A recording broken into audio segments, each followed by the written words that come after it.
conduit toutes choses, que je sois effacé, mais que ce soit toi qui parles à ton peuple ce matin.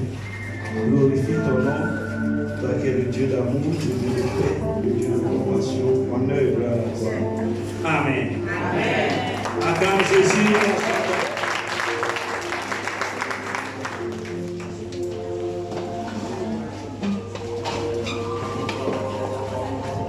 Nous allons prendre nos Bibles. 2 Samuel 6, versets 6 à 12. 2 Samuel 6, versets 6 à 12. Je lis la parole de Dieu. Lorsqu'il fut arrivé à l'ère de Nacon, Uza étendit la main vers l'arche de Dieu et la saisit, parce que les bœufs la faisaient pencher. La colère de l'Éternel s'enflamma contre Uza, et Dieu le frappa sur place à cause de sa faute. Uza mourut là, près de l'arche de Dieu. David fut irrité de ce que l'Éternel avait frappé Uza d'un tel châtiment. Et ce lieu a été appelé jusqu'à ce jour Pérez Uza. Verset 9. David eut peur de l'Éternel en ce jour-là. Et il dit, comment l'arche de l'Éternel entrerait-elle chez moi? Il ne voulut pas retirer l'arche de l'Éternel chez lui dans la cité de David. Et il la fit conduire dans la maison d'Obed-Édom de Gath. L'arche de l'Éternel resta 3 mois dans la maison d'Obed-Édom de Gath. Et l'Éternel bénit Obed-Édom et toute sa maison. On vint dire au roi David, l'Éternel a béni la maison d'Obed-Édom et tout ce qui est à lui, à cause de l'arche de Dieu. Et David s'est mis en route et il fit monter l'arche de Dieu depuis la maison d'Obed-Édom jusqu'à la cité de David au milieu des réjouissances. Acclame la parole de Dieu.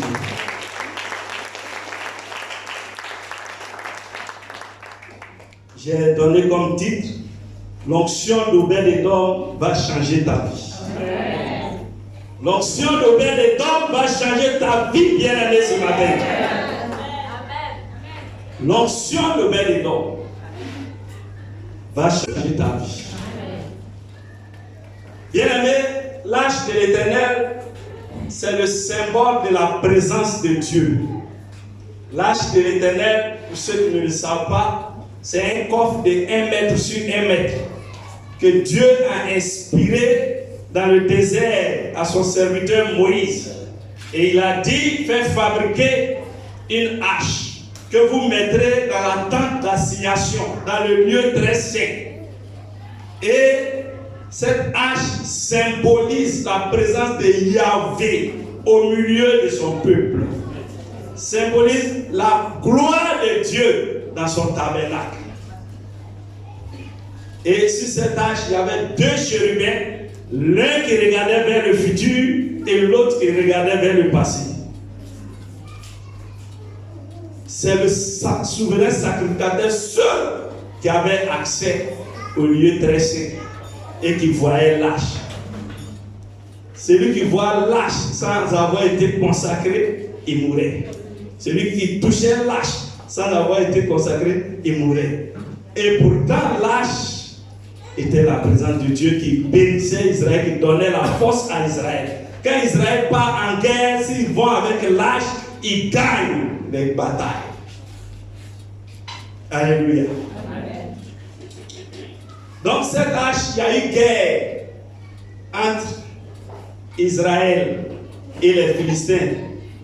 Et Israël a perdu à cause de Saül et de ses péchés, parce que Dieu l'avait rejeté. Et les Philistins ont pris l'arche, sont allés chez eux. Ils ont déposé l'arche dans le couvent de leur dieu Dagon. Et Lâche a brisé la statue de Dagon. Dagon s'est courbé d'abord le premier jour. Le deuxième jour, il s'est mis à genoux. Troisième jour, il est déchiqueté en morceaux. Et Lâche a commencé à infliger des malheurs aux Philistins. Des furons, des maladies, des plaies. Et les Philistins ont appelé David. Venez chercher votre caisse. Et c'est comme ça que David allait avec les Israélites pour chercher le coffre de l'Alliance, pour ramener à Jérusalem. Sur le chemin, Oussa, qui est un lévite, c'est eux qui portent l'âche, ils n'ont pas le droit de toucher. Parce que l'âche, quand on veut transporter l'âche, on met un drap dessus. On couvre l'âche. Et puis il y a des bâtons, on met dans les côtés pour soulever comme ça sur l'épaule. Mais le jour-là, ils ont mis ça sur chariot. Et en allant, le chariot a voulu se renverser, où ça veut attraper l'âche. Quand il a touché, il est mort sur le champ. Donc David a eu peur.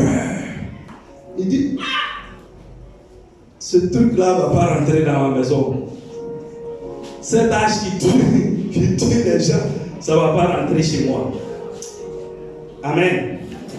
Alors, le roi David, qui avait eu peur, il fit déposer l'âge chez Obed-Edom, qui est d'origine de Gath. Gath, si je me souviens bien, c'est la ville de Goliath. Et il a fait déposer l'âge chez lui. Il dit, lui là au moins, il n'est pas de notre tribu. Si quelque chose lui arrive, personne ne va me demander compte. Je suis roi. Et c'est comme ça que l'âge est parti chez Obed-Edom. L'âge a demeuré 3 mois chez Obed-Edom. Mais au lieu de tuer Obed-Edom, l'âge a béni Obed-Edom. Acclame Jésus. L'âge, en 3 mois, Obed-Edom est devenu puissant. En 3 mois, Obed-Edom est devenu riche. En 3 mois, Obed-Edom s'est élevé. En 3 mois, personne ne pouvait attraper Obed-Edom en Israël. Sa popularité a commencé à dépasser David. Et quand les gens sont venus dire à David, le roi Obed-Edom lâche la béni, il est devenu puissant. Il est devenu riche. Lui et sa maison, il prospère. Sa femme prospère. Ses enfants prospèrent. Ses servantes prospèrent. Même son jardinier même prospère. Tout le monde prospère dans sa famille. David dit à celui-là, s'il prospère comme ça, il va me dépasser. Les gens vont me destituer. Allez me chercher l'âge pour venir chez moi. Moi aussi, ça va me bénir. Et acclame Jésus. Alléluia. Alors, David est allé chercher l'âge pour venir dans la cité de David. La cité qu'on appelle, les théologiens appellent Ariel. La cité de David. Où réside la gloire de Dieu, le lion de la tribu de Juda. Obed-Edom, je le rappelle, n'était pas de la tribu de Juda. Mais il a failli devenir roi. Bien-aimé, il a menacé la royauté de David, car l'Éternel était avec lui. Bien-aimé, toi qui m'écoutes ce matin, tu te dis, moi je suis enfant de pauvre. J'habite à Nwambo, je suis à Yaosei, je suis à la Sikoji. Je ne suis rien, je ne connais personne qui est influent. Je ne connais pas de maire, je ne connais pas de député, je ne connais pas de ministre. Donc pour moi, nous on va vivre comme ça jusqu'à puis un jour si la mort vient de partir. Bien-aimé, laisse-moi te dire que si tu as la gloire de Dieu avec toi, tu vas changer, ta vie va changer au nom de Jésus. Si la gloire de Dieu, l'onction d'Obed-Edom rentre dans ta vie, ta vie va changer. De zéro, tu vas devenir héros. Parce que la gloire de Dieu, c'est la gloire qui distingue. Amen. Si tu as la gloire de Dieu avec toi, comme Obed-Édom, même si tu viens de famille modeste, tu vas te retrouver dans le haut sphère de la nation. Donc ne te minimise pas. Recherche seulement la présence de Dieu dans ta vie. Recherche seulement la présence de Dieu dans ta vie, dans tout ce que tu fais. Attache-toi à Jésus-Christ de Nazareth. Parce qu'il ne fait acception de personne. Obed-Édom, un homme qui n'est pas de la tribu des rois, a failli devenir roi.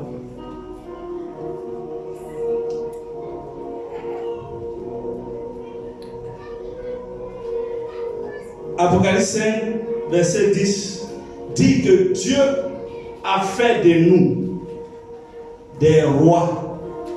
Il a fait de nous un royaume et des sacrificateurs pour régner et dominer sur la terre. Mais comment il a fait de nous ça? Par sa présence glorieuse. Par le sacrifice de Jésus à la croix qui nous donne accès aujourd'hui, nous tous qui sommes là au lieu très saint. Juste en acceptant Jésus-Christ de Nazareth. En acceptant qu'il règne sur nos vies. Et en étant en communion parfaite avec lui. L'onction de Obed-Édom, c'est l'onction qui brise le jour, bien-aimé. L'onction qui brise le jour. Or, tout roi a l'onction. Quand on dit tu es roi, c'est comme ta moins, non? Nous, on a été moins en tant que chrétiens par le sang de Jésus-Christ et par le Saint-Esprit qui nous a laissés. Donc, nous sommes des rois. Ce qui veut dire que si tu es roi, si tu es une reine, personne ne peut te faire porter un quelconque joug. Aucun marabout, aucun sorcier, aucun devin ne peut te faire porter un joug. Est-ce qu'on me suit? Donc personne ne peut te maudire, bien-aimé. Celui qui prononce une malédiction comme toi, c'est son affaire. Dieu a dit à Abraham, celui qui te bénira sera béni. Celui qui te maudira sera maudit. Amen. Alléluia. Amen. Moi qui suis là, vous connaissez mes enfants? Ariel et Mika, il y a 2 enfants ici. Amen. Il y a une 3e fille. Elle est la première, mais elle n'est pas ici. Mais moi, il y a une dame, une vieille dame dans ma famille qui a dit que je ne veux plus avoir. Quand il y a eu ma première fille, elle a parlé. Est-ce que c'est elle qui est Dieu? Non, jamais. Est-ce qu'elle est Dieu? Non. Tu es chrétien, tu as peur des paroles des gens. Pourquoi? Personne ne peut te maudire. Amen. Si tu as la présence de Dieu. Si tu es en présence de Jésus-Christ de Nazareth, celui-là même qui est mort à la croix pour toi, personne ne peut te maudire. Personne ne peut décider de ta destinée. Personne, je le dis, je me tiens dans le sang de Jésus et je le proclame, que personne ne peut décider de changer ta trajectoire. Personne ne peut modifier ta trajectoire. Alléluia. Alors, lorsque tu es béni, alors tes ennemis sont maudits. Ils sont dans le problème. Lorsque tu es béni, tes ennemis sont maudits. Ils sont dans bamba. Ils sont dans le problème. C'est ainsi que l'âge était une bénédiction pour Israël et une malédiction pour les Philistins. L'arche était une bénédiction. La présence, la gloire de Dieu était une bénédiction pour Israël et une malédiction pour les Philistins. L'arche était à Israël qui leur permettait de remporter des batailles et d'être le peuple choisi, le peuple au-dessus de tous les peuples. Cette arche-là, quand les Philistins disent on va aller chercher, quand ils ont fait qu'ils ont pris son parti, ça a créé des problèmes. Donc, lorsque toi tu seras béni, le sorcier de ta famille il a un problème. Il va tomber. Alléluia. Donc, pour voir à la maison, on disait 1 Samuel 5 et puis 1 Samuel 6, où l'arche fit beaucoup de dégâts chez les Philistins. Il faut se cultiver bibliquement. Je vous donne la référence à Albert Amelon disait, vous allez comprendre l'histoire. Tout chrétien est donc un roi, mais c'est aussi un soldat. Un soldat engagé dans l'armée de Dieu, bien-aimé. Tu es un soldat. Tu es un soldat. Tu es un soldat. Dis-moi amen. Ton amen me fatigue. Je dis tu es un soldat. Mais tu as peur de la guerre. Tu n'as pas confiance de celui qui est à côté de toi. Il dit il est près de toi tous les jours. Il ne va jamais t'abandonner.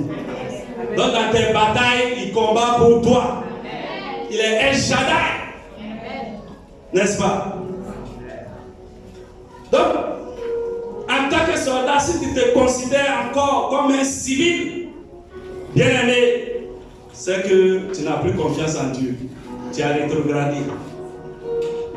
Mais je t'exhorte à garder la foi en ce Dieu puissant qui t'a sorti de la boue pour faire de toi un roi, pour faire de toi une reine, pour faire de toi une princesse. Et ce matin, tu es bien habillé, tu es assis là, dans sa gloire. Acclame Jésus. Donc, il faut la mort de quelqu'un pour que tu montes. Il faut que quelqu'un meure pour que tu montes. Celle-là qui a dit, tu n'auras plus d'enfants, elle est morte. Et puis moi j'ai 2 enfants. Acclame Jésus. Moi je ne suis pas à eux. Je ne m'amuse pas avec eux. Souvent on prie pour des gens. Et puis après, quand ça frappe, il pleure. Yeah, il est mort. Vous n'avez pas le discernement. Et lui là, s'il n'est pas parti, tu ne peux pas vous décoller au haut. Amen. S'il n'est pas parti, tu ne peux pas décoller. Mais les sentiments font que vous n'avez pas le discernement. Amen. Tes ennemis vont tomber et toi tu vas monter. L'homme fort, le sorcier de ta famille qui a bloqué ta vie, il va tomber aujourd'hui même. Pour que toi tu avances au nom de Jésus. C'est la guerre. La guerre est déclarée. La guerre est déclarée. Celui qui ne veut pas que tu avances, il va tomber aujourd'hui même. Au nom de Jésus.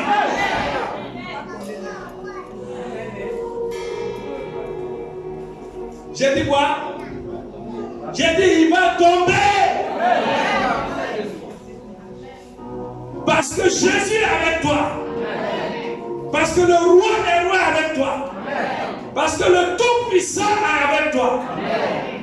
Parce que sa gloire t'enveloppe. Parce que tu es dans sa présence. Et celui qui est dans sa présence ne chancelle pas. Le Psaume 91, verset 7 dit que le chrétien, il a 11 000 ennemis. Il y a 1000 à sa gauche, 10 000 à sa droite. Mais David dit quoi dans ce verset?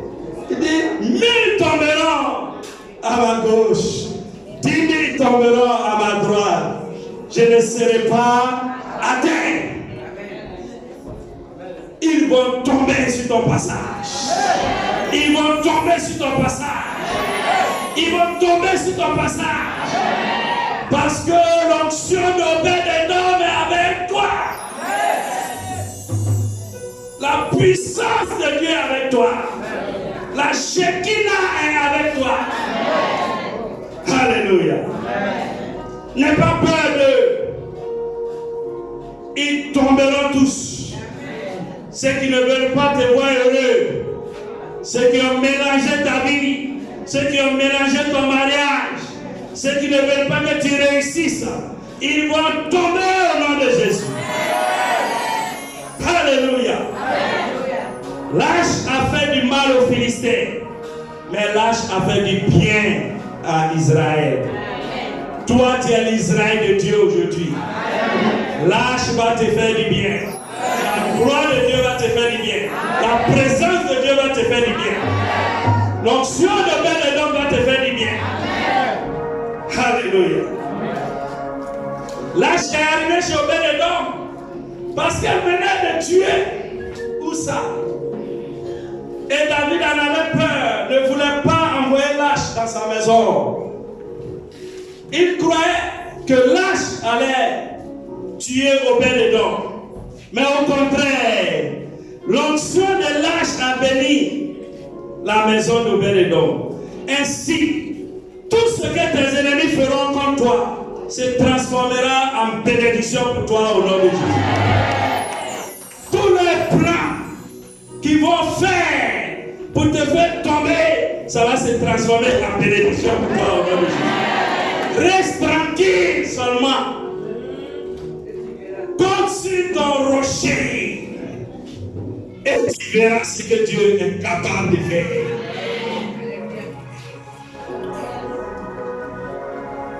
Il ne faut pas trop bavarder. C'est dans le calme et la tranquillité que se trouve votre victoire. Alléluia. Donc, tes ennemis, en voulant te faire du mal, ils vont te pousser à la bénédiction. Comme Joseph, ses frères ont voulu lui faire du mal. À défaut de le tuer, parce qu'au départ c'était pour le tuer. Après maintenant ils disent, jetons-le dans le puits, ils l'ont jeté. Après ils ont eu un peu de remords. Et parmi eux il y a eu des remords. Il dit non, c'est notre frère quand même. Il ne faut pas avoir le tuer, on n'a qu'à le vendre. Et puis ils l'ont vendu, on dit c'est le rêveur. Attention, il ne faut pas raconter tes rêves à n'importe qui. Alléluia. Vous avez trop vous confier. Il ne faut pas raconter tes rêves à n'importe qui, tu ne sais pas qui est jaloux. Hey! Ils l'ont vendu. Et les gens sont partis à aller loin. Comme ça, l'héritage, c'est pour nous, nous seuls. Mais ce qu'ils ne savaient pas, c'est qu'ils étaient en train de faire le plan de Dieu. Acclame Jésus. Le trou qu'ils vont creuser sur ton chemin va t'amener à sauter. Alléluia. Quand tu vas sauter, tu vas prendre ton envol. Alléluia. S'il n'y a pas de trouvé, tu vas sauter. Souvent, tu dors la nuit et puis tu fais un mauvais rêve. Le diable t'attaque dans les rêves. Il ne faut pas paniquer. Les mauvais rêves sont faits pour te réveiller ta vie de prière. Quand tu te lèves, tu es au ricatacataca, au roquetekete, tu lances. Ou bien, si tu n'as pas fait un mauvais rêve, bien aimé, tu ne vas pas prier à la vie. Mais quand tu fais un mauvais rêve, tu vois bœuf qui te poursuit dans le rêve. Quand tu te lèves, au nom de Jésus, oh, ou bien. Donc ce que l'ennemi fait, laisse-le faire. Lui, il travaille sans salaire pour Dieu. Ce qu'il planifie là, c'est pour t'amener dans ta gloire. Amen. Donc Joseph est devenu premier ministre de la plus grande puissance de l'époque. Ça dit aujourd'hui, on a Abidjan ici, tu vends ton frère, et puis on le prend, on l'envoie aux États-Unis. Et puis il est là-bas, il croise le président Joe Biden. Il dit, mon petit, si mes chaussures, il commence à cirer ses chaussures un peu. Après, il dit, bon, comme je prends de l'âge, c'est toi qui seras mon remplaçant. Et puis il devient président des États-Unis. Dis-moi amen. C'est vrai que vous ne percevez pas le message. Donc, celui qui te poursuit là, c'est pour que tu cours vers ta bénédiction, pour accomplir ta destinée. Il ne te fait pas du mal. Celui qui croit qu'il te fait du mal. Même tes pourchassants là, il te fait courir face. Vite. Schnell. Tu t'attends vite. Parce que s'il ne faisait pas ça là, tu n'allais pas bouger.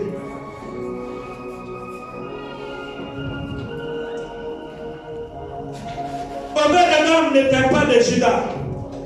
Rien ne le prédestinait à garder l'âge. Je vous ai dit, l'âge là, n'importe qui ne voit pas ça. On ne regarde même pas. Quand ça va sortir du lieu très saint, on met drap dessus. Le drap, on dirait que, si je me souviens bien, on dit c'est peau de dauphin ou bien quelque chose comme ça. Les gens d'avant, comment on a fait pour attraper le dauphin, pour enlever sa peau. C'est ça, on mettait sur l'âge pour couvrir. Et puis maintenant, on met les bâtons et puis on soulève. Donc c'est le souverain sécuritaire, celui qui voit. Du moment où ils ont consacré, avant quand ils ont fabriqué, tout le monde a vu, mais quand c'est rentré là-bas, on ne voit plus. Donc, un gars comme Obed-Edom, un petit lévite qui travaille sur le parvis ici, là. Lui, c'est lui qui va garder l'âge. Oh, David est là. Le souverain sacrificateur, les Nathan et autres là sont là. Le prophète et ceci, ils sont là. Et puis c'est chez lui, on envoie l'âge. Mais ça, c'était le plan de Dieu. Mais pour l'avoir accueilli, malgré le danger, il fut béni. Ainsi, le protocole sera brisé, bien-aimé, en ta faveur. J'ai dit, le protocole sera brisé en ta faveur. Comme au Obed-Edom, à cause de la présence de Dieu dans ta vie. Là où ton père et ta mère ne pouvaient pas arriver, tu vas arriver là-bas au nom de Jésus. J'ai dit, cette année même, 2023 ne va pas finir. Là où tes parents ont échoué, toi tu vas dépasser. Là où ils ont mis des bornes dans ta famille, on dit on ne franchit pas ces bornes. Tu vas franchir ces bornes. Là où on dit dans notre famille on ne se marie pas, j'ai dit tu vas te marier au nom de Dieu. Là où on dit dans notre famille on ne fait pas d'études supérieures, tu vas faire études supérieures au nom de Dieu. Là où on dit dans ta famille on ne va pas au pays des Blancs, tu vas voyager au nom de Dieu. Là où on t'a limité, j'ai dit tu vas franchir la limite. Tu vas prendre ton envol comme un aigle. Pour toi, aucun territoire n'est aussi grand. Aucun territoire n'est grand. Il n'y a pas de frontières. Il n'y a pas de barrières pour toi. Les barrières vont tomber au nom de Jésus. Le mur de Jéricho qu'ils ont dressé devant toi va se briser ce matin. J'ai dit la limitation financière qu'ils ont assignée à ta vie sera brisée par l'onction de Obed-Edom. La limitation professionnelle qu'ils ont assignée à ta vie sera brisée par l'onction de Obed-Edom. La limitation spirituelle qu'ils ont assignée à ta vie sera brisée par l'onction de Obed-Edom. Ce matin, je te le dis, en tant que ministre de l'Éternel, au nom de Jésus-Christ, je le déclare, je le prophétise, au nom puissant de Jésus.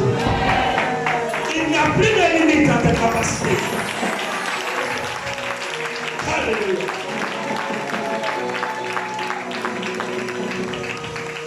Tu ne seras plus célibataire, mais tu seras en haut. Tu seras un boss. le chef. Partout où tu passes, tu seras le chef. Tu seras toujours en haut et jamais en bas. Tu seras toujours à la tête et jamais à la queue. Tu ne seras jamais le dernier. Tu seras toujours le premier. Dans tes études, dans ton travail, partout où tu passes, toute terre que la plante de tes pieds va fleurir. Bien-aimé, tu vas posséder. Tu vas posséder le territoire de tes ennemis. Alléluia.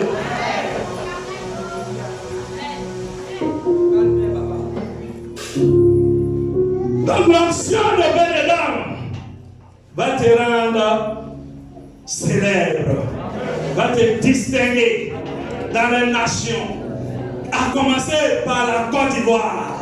L'onction de Bénédom va te distinguer en Côte d'Ivoire.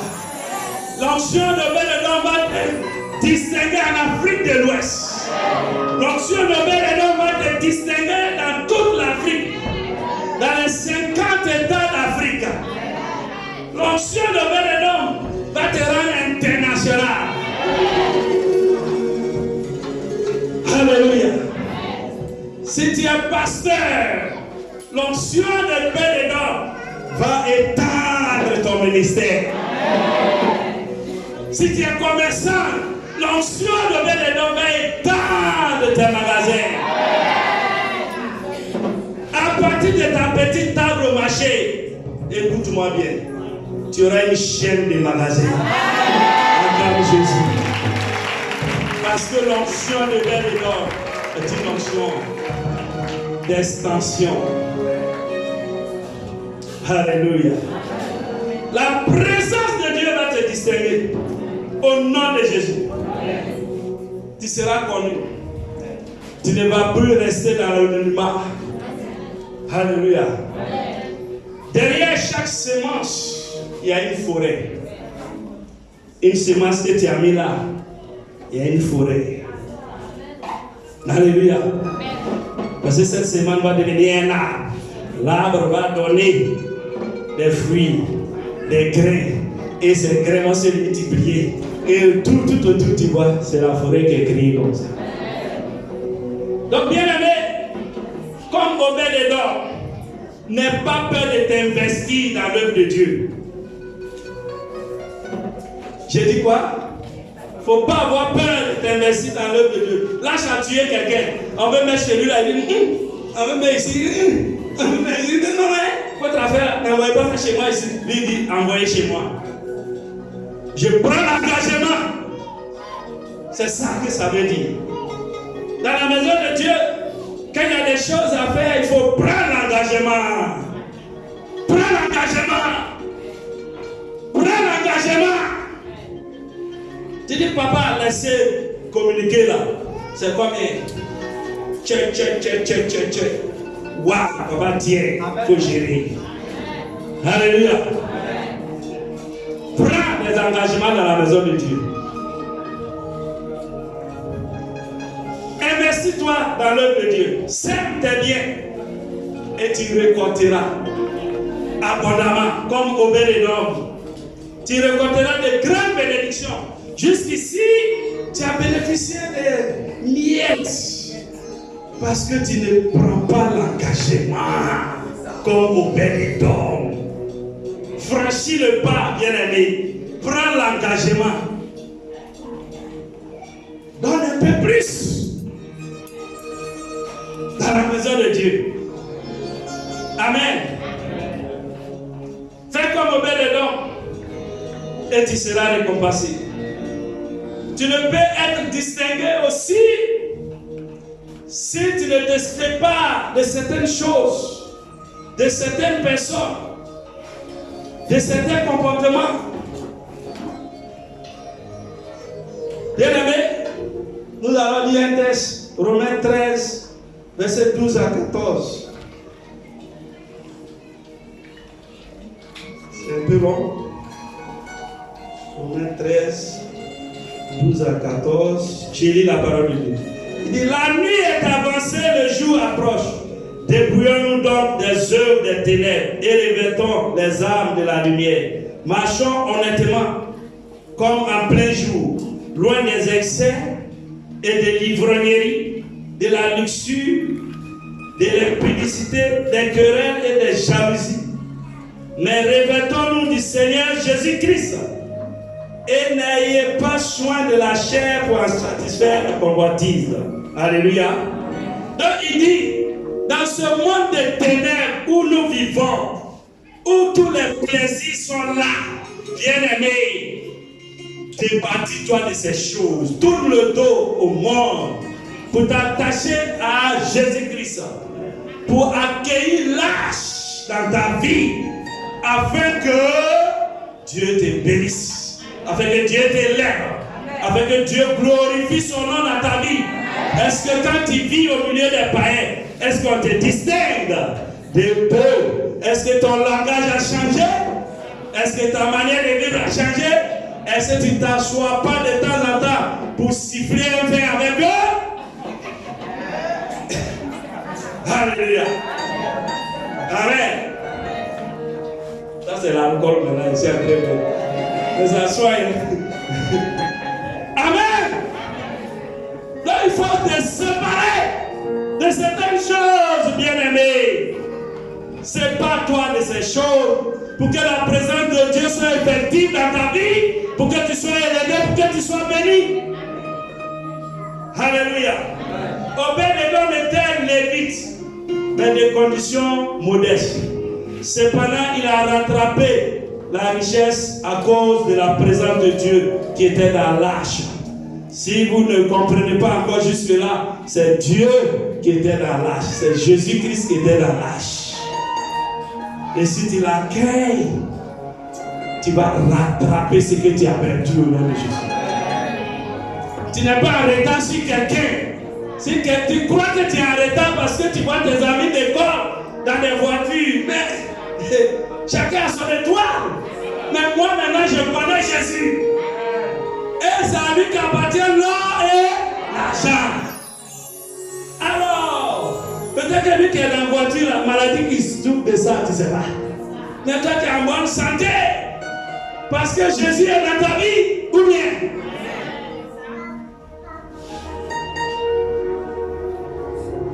Donc, c'est une onction de rattrapage.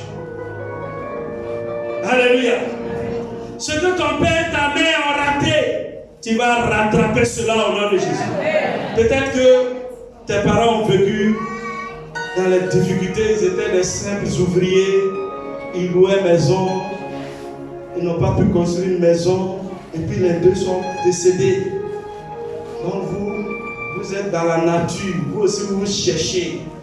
Mais si tu t'attaches à Jésus, tu vas voir que tu vas construire des villas.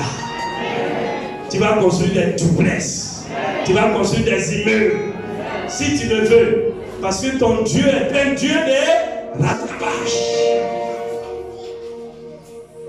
Il a dit aussi que c'est en 3 mois seulement que Obed-Édom a été béni.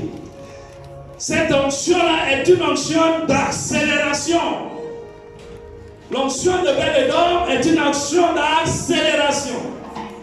Une onction qui va te conduire rapidement dans ta bénédiction au nom de Jésus-Christ. Amen.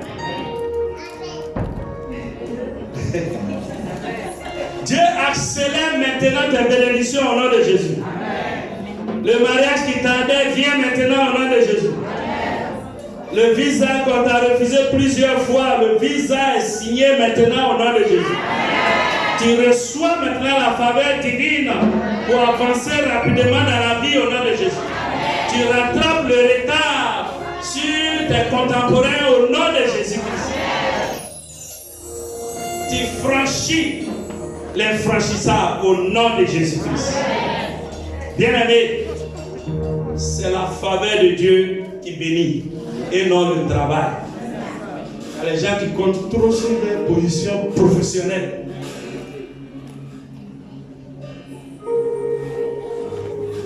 Il ne faut pas compter sur tes propres forces. Amen. Il ne faut pas compter sur ta propre sagesse. C'est l'onction de Dieu qui bénit, qui distingue, qui élève. présence de Dieu dans ta vie qui va t'élever, qui va faire que le fruit de tes mains sera béni. Il dit dans le psaume 128, verset 2, il dit heureux celui qui a la crainte de Dieu, car il jouira du fruit de son travail. Si tu n'as pas Dieu, tu peux avoir un grand poste et puis tu ne vas pas jouir de ton travail. Il y a des gens qui sont élevés dans le boulot, mais ils sont malheureux parce qu'ils n'ont pas Jésus avec eux. Amen. Que Jésus soit ta joie. Amen. Que Jésus soit ta bénédiction. Amen. Ta première bénédiction, c'est Jésus. Après vient le boisson, le bonus. Recherche donc la faveur de Dieu à travers sa présence. C'est l'Éternel et il te bénira au-delà de tes espérances. Car son nom, Jéhovah Jireh, veut dire en réalité celui qui bénit au-delà de notre espérance. Ce n'est pas tout court celui qui bénit. Si tu dis celui qui bénit seulement, tu as faussé. Tu dis celui qui bénit au-delà de ce que moi-même je pense. Tu penses avoir 10 000 par mois, un boulot de 10 000 par mois, mais va te donner un boulot de 1 million par mois. Grand Jésus. Tu te dis, moi si je suis Manawa, même ça me suffit, mais tu seras le chef maçon au nom de Jésus. Les jeunes dans ce nombre-là, le Manawa, c'est lui qui soulève les briques pour donner au maçon, qui mélange le ciment. Lui, il a mis 500 par jour. Le chef maçon, lui, il a près de 7 000 par jour.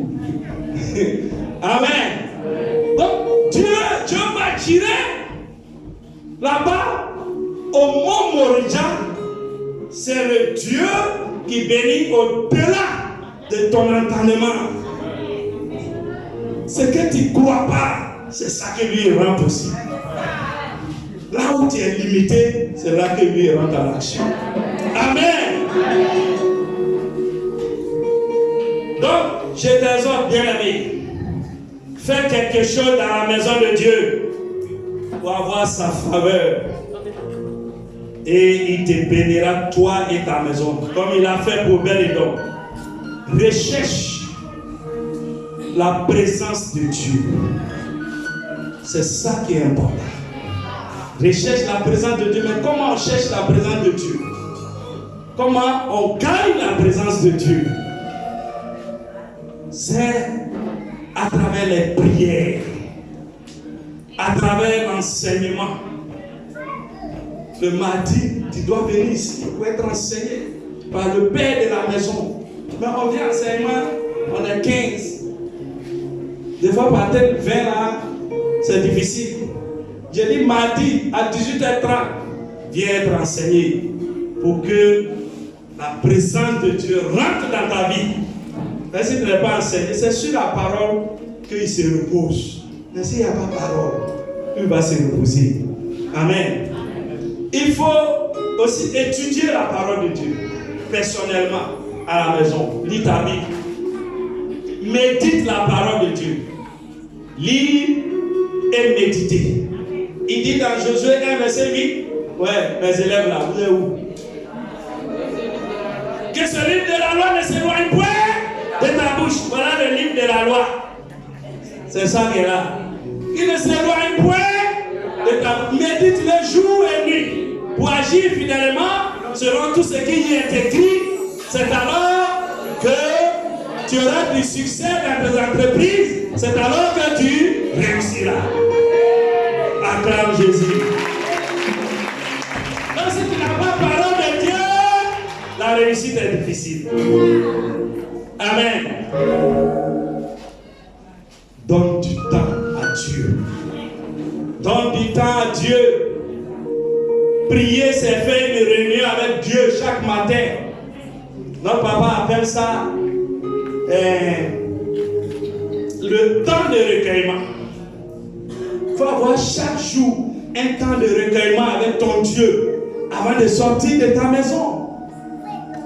C'est ça qui va asseoir la présence de Dieu dans ta vie, dans ta maison, dans ton travail, dans tes finances. Si tu as la présence de Dieu dans tes finances, par exemple, quand quelqu'un vient faire monnaie avec un billet travaillé dans ton commerce, il ne peut pas. Il y a des gens qui travaillent les billets, ils voient que vous êtes voisins, vous vendez les mêmes choses. Ah, donne-moi monnaie 5 000. Ah, c'est un billet qui a dormi chez Marabout 2 semaines. Quand il te donne ça, là, le commerce là est mort. Le billet là dit maintenant ton argent pour envoyer chez lui. Mais si la présence de Dieu est là, ça ne peut pas. Il va essayer, mais échouer. Amen. Donc recherche la présence de Dieu. Quand la présence de Dieu est dans ta maison, aucun sorcier ne peut survoler même ta maison. Il ne peut même pas regarder ta maison. Parce qu'il n'est pas moins comme toi pour regarder ça. Alléluia. Tout à l'heure, on a dit que celui qui n'est pas moins, qui n'est pas roi, qui n'est pas sacrificateur, il ne peut pas regarder. Dans la présence de Dieu ou la présence de Dieu, un sorcier ne peut pas aller là-bas.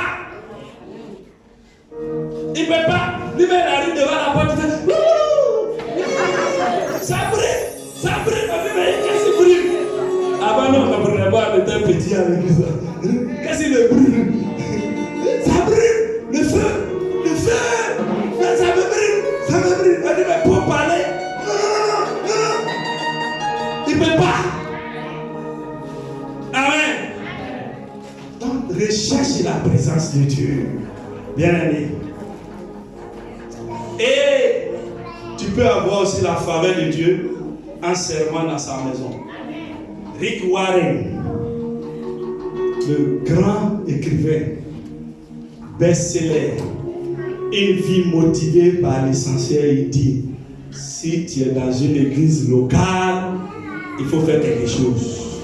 Même si c'est pour balayer, placer les chaises, laver les toilettes, préparer la maison de Dieu pour qu'on vienne prier, tu peux le faire. Tu auras la faveur de Dieu. Sa présence sera toujours avec toi. Amen. Alors, c'est alors, quand tu fais tout ça là, c'est alors que tu seras abondamment béni, richement béni, élevé. Tu seras glorieux. Tu vas rayonner. On va te demander, ma chérie, c'est quelle pommade? C'est bien de qualité. Tu vas briller. Tu es rayonnant, toujours souriant. Quand les autres disent Abidjan est dur, toi tu dis oh. Moi je connais Ésaïe 60, verset 1 à 2. Je suis éclairé. La lumière de Dieu est avec moi. La gloire de Dieu apparaît sur ma vie. Amen. Toi tu n'as pas souci comme eux. Quand il y a un petit souci, maintenant, papa au secours. Il intervient. Amen. Pendant que les autres se lamentent, toi tu fléchis, je dis papa. Voilà la situation, ça est dans ta main. Et puis le reste, c'est pas ton affaire. Toi tu continues de vivre. Alléluia. Je n'ai pas envie de vous quitter. C'est doux, non? Bien aimé, pour finir, accueille le Seigneur Jésus-Christ dans ta vie. Aie une communion profonde avec lui. Sers-le avec tous tes biens, avec toute ta maison, avec ta famille. De tout ton cœur, de toute ton âme, de tout ton esprit. Il fera de toi un roi, une reine. Il changera ta vie à jamais. Ceux qui t'ont vu hier, en train de leur tendre la main, c'est eux maintenant qui vont me dire corps. Est-ce que je peux avoir un peu de riz? Est-ce que je peux avoir un pauvre billet de 10 000 francs? Amen. C'est le langage.